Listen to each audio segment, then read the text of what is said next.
Bismillahirrahmanirrahim. Assalamualaikum warahmatullahi wabarakatuh. Perkenalkan, nama saya Husnul Sri Mulyani Harja dari kelas Biologi B dengan NIM 60300119066. Di sini saya akan menjelaskan tentang apa itu sterilisasi. Sterilisasi adalah pembebasan atau pelepasan suatu benda dari semua organisme-organisme yang hidup, termaksud bakteri dan sporanya, secara kimiawi maupun secara fisika. Contoh secara kimiawi yaitu pada penggunaan etil alkohol pada tangan sebelum pengambilan spesimen dari penderita. Dan contoh secara fisika yaitu dengan pemanasan secara kering menggunakan oven yang temperaturnya berkisar antara 160 sampai 170 Celcius. Selanjutnya saya akan menjelaskan tentang nama-nama zat kimia atau tata nama zat kimia. Sebagai informasi bahwa pada tata nama zat kimia yang berakhiran ida itu artinya membunuh, sedangkan yang berakhiran tati itu artinya menghambat. Germisida atau germisid ialah zat yang dapat membunuh kuman,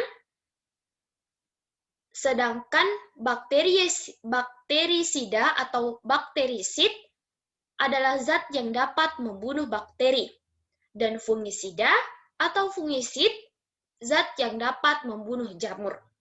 Dari tata nama zat kimia ini kita dapat mengartikan bahwa germisid atau germisida ini adalah zat yang membunuh kuman. Karena germ itu artinya kuman dan ida itu artinya membunuh. Jadi zat kimia ini berfungsi untuk membunuh kuman. Dapat pula kita lihat pada fungisida.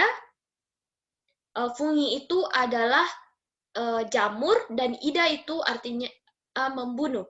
Jadi fungisida itu adalah zat yang dapat membunuh jamur. Selanjutnya ada virusid.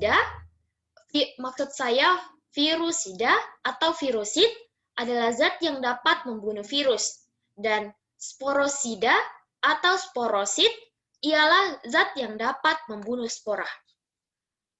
Selanjutnya pada tata nama zat kimia yang berakhiran tati ada bakteriostatik atau bakteriostatika. Zat ini dapat kita lihat dari tata namanya. Bakterio atau bakteri itu artinya bakteri, dan tati itu artinya menghambat. Jadi, bakteriostatik ini adalah zat yang dapat menghambat pertumbuhan bakteri, namun tidak membunuh bakteri. Selanjutnya ada fungiostatik atau fungiostatika. Fungiostatik atau fungiostatika ini adalah zat yang dapat menghambat pertumbuhan jamur, tetapi tidak membunuh jamur. Selanjutnya ada viriostatik atau viriostatika, adalah zat yang dapat menghambat pertumbuhan virus, tetapi tidak membunuh virus. Desinfeksi. Desinfeksi ini adalah salah satu proses dari sterilisasi pada benda mati. Misalnya pada alat-alat lab, cawan Petri, Erlenmeyer, lantai ruangan, meja operasi, ataupun alat yang digunakan pada operasi, dan lain-lain.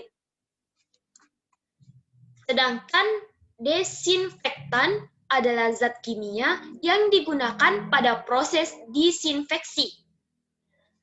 Selanjutnya ada antisepsis, adalah proses sterilisasi yang menghalangi terjadinya infeksi.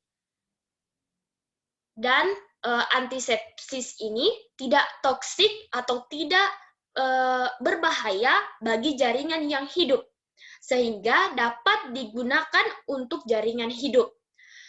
seperti menghapus kulit yang akan disuntik dengan kapas alkohol 70%. Berbeda dengan antisepsis, antiseptik adalah zat yang digunakan untuk proses antisepsis, seperti penggunaan kapas alkohol 70% untuk menghapus kulit yang akan disuntik.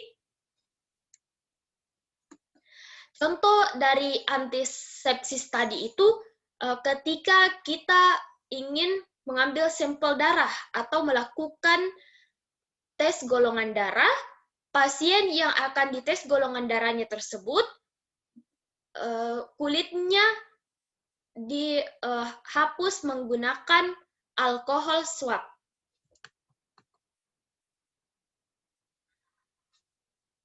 Waktu adalah suatu variabel yang penting dalam destruksi mikroorganisme dengan cara fisika maupun dengan cara kimia.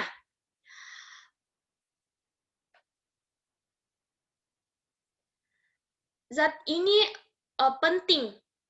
Waktu yang dibutuhkan untuk membunuh bakteri itu penting untuk diperhatikan.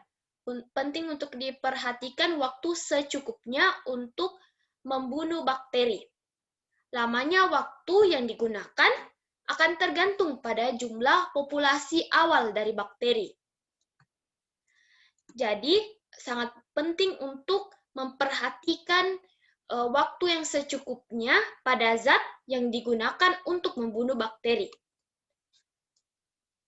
Selanjutnya ada cara-cara sterilisasi dan desinfeksi. Yang pertama yaitu pembersihan. Pembersihan dilakukan dengan cara mencuci alat-alat lab dengan air yang mengalir. Sterilisasi pada alat-alat lab, sterilisasi awal itu pada alat-alat lab dapat dilakukan dengan cara membilas alat-alat lab tersebut dengan air yang mengalir. Selanjutnya ada sinar matahari, sinar ultraviolet, sinar X, dan sinar gamma. Sinar ultraviolet ini terdapat di dalam sinar matahari yang bersifat germisida, dapat membunuh bakteri, bentuk vegetatif maupun berbentuk spora. Walaupun untuk membunuh bentuk spora, waktunya harus lebih lama. Karena itu, menjemur pakaian, tempat tidur, penting untuk membunuh mikroba patogen. Jadi, tujuan menjemur pakaian atau tempat tidur itu untuk membunuh mikroba patogen. Selanjutnya ada sinar X dan sinar gamma dapat membunuh mikroba karena sinar X dan sinar gamma ini merusak DNA dan menyebabkan ionisasi komponen sel lainnya. Radiasi dengan sinar X dan sinar gamma sering sekali digunakan untuk sterilisasi benda-benda yang tidak tahan terhadap suhu yang tinggi. Misalnya pada alat lab yang terbuat atau berasal dari plastik, pompa suntik dari plastik, obat-obatan, dan alat-alat operasi. Selanjutnya ada pendinginan. Suhu rendah menyebabkan pertumbuhan dan perkembangan mikroba tertentu terhenti. Cara ini untuk mengawetkan bahan-bahan makanan yang mudah membusuk, seperti daging.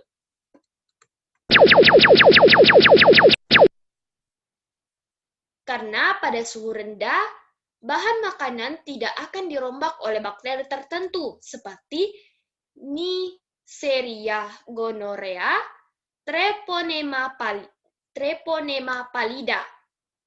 Lemari pendingin dengan suhu minus 20 derajat, sehingga dapat digunakan untuk mencegah pembusukan makanan. Lemari pendingin yang bersuhu minus 20 derajat ini dapat digunakan untuk mencegah pembusukan pada makanan seperti daging. Selanjutnya ada pemanasan. Pemanasan yang pertama ada pemanasan basah yaitu otoklav. Penggunaan uap air disertai dengan tekanan. Otoklav ini adalah penggunaan uap air disertai dengan tekanan yang memiliki suatu ruangan yang mampu menahan tekanan ini di atas 1 atm. Cara kerjanya, alat atau bahan dibungkus dengan kertas biasa, bukan aluminium foil, dan wadah atau botol diletakkan dalam posisi rebah. Lalu dimasukkan air dalam tangki. Setelah air mendidih akan terbentuk uap air. Lalu uap air ini dialirkan ke ruang pensterilan. Uap air akan menambah tekanan, lalu diikuti kenaikan suhu di ruang pensteril. Tercapai tekanan 1/2 atm dan suhu 121 derajat Celcius. Dalam waktu 10-12 menit, semua bentuk hidup seperti bakteri dan lain-lain dan spora akan mati. Alat tersebut dapat dilihat pada gambar ini. Selanjutnya, merebus atau boiling. Merebus atau boiling ini adalah teknik disinfeksi termurah dan termudah. Waktu 15 menit setelah air mendidih, sel vegetatif akan mati. Tetapi spora dan kebanyakan virus mampu bertahan berjam-jam dengan cara ini. Selanjutnya ada pasteurisasi. Pasteurisasi ini adalah cara disinfeksi dengan pemanasan. Pasteurisasi ini sesuai namanya, yaitu terdapat pasteur, berarti cara ini pertama kali dilakukan oleh ilmuwan yang bernama Pasteur untuk mengurangi jumlah MO pembusuk di dalam anggur tanpa merusak anggur, sehingga anggur tetap tahan lama.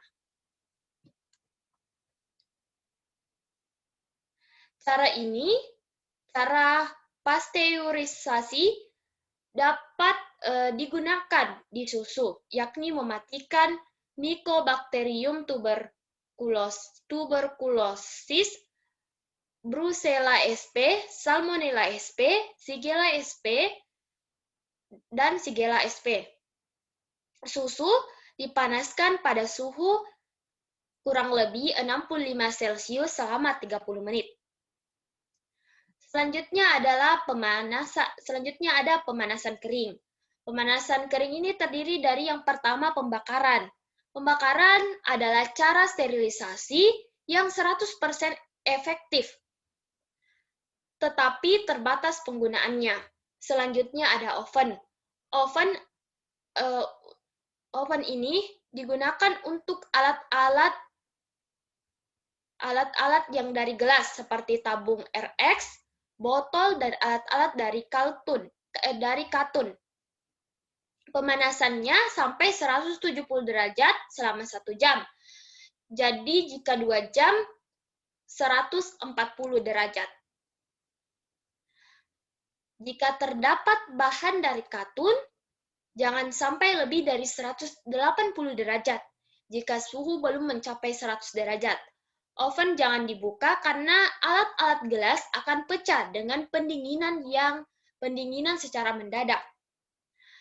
Contoh alatnya dapat dilihat pada slide ini. Selanjutnya ada pengeringan. Pengeringan akan menyebabkan larutan di sekeliling mikroba menjadi hipertonis, sehingga air yang akan keluar dari sel mikroba dan mikroba mati. Gangguan tekanan osmotik ini akan diperhebat bila ditambahkan garam dan bumbu-bumbu seperti pembuatan ikan asin atau pada dendeng. Tetapi cara ini bukan tindakan sterilisasi, melainkan tindakan pengawetan. karena dengan pengeringan ini hanya akan menyebabkan berhentinya pertumbuhan dan perkembangan pada mikroba.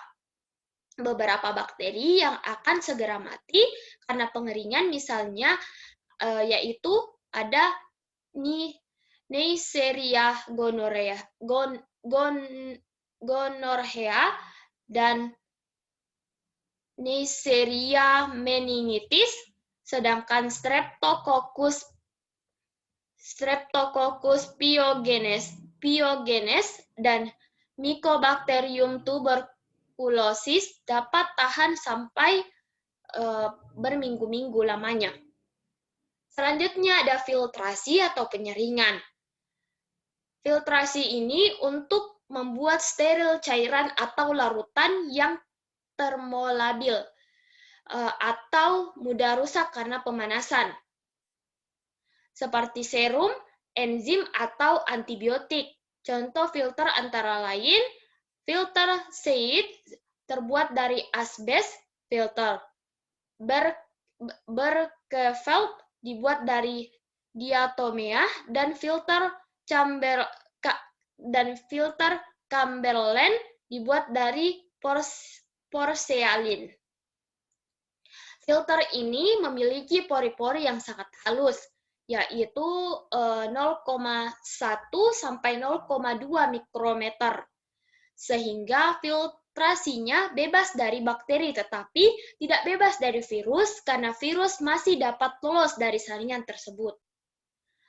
Itulah tadi presentasi dari saya atau penjelasan dari saya. Kurang dan lebihnya mohon dimaafkan. Wassalamualaikum warahmatullahi wabarakatuh.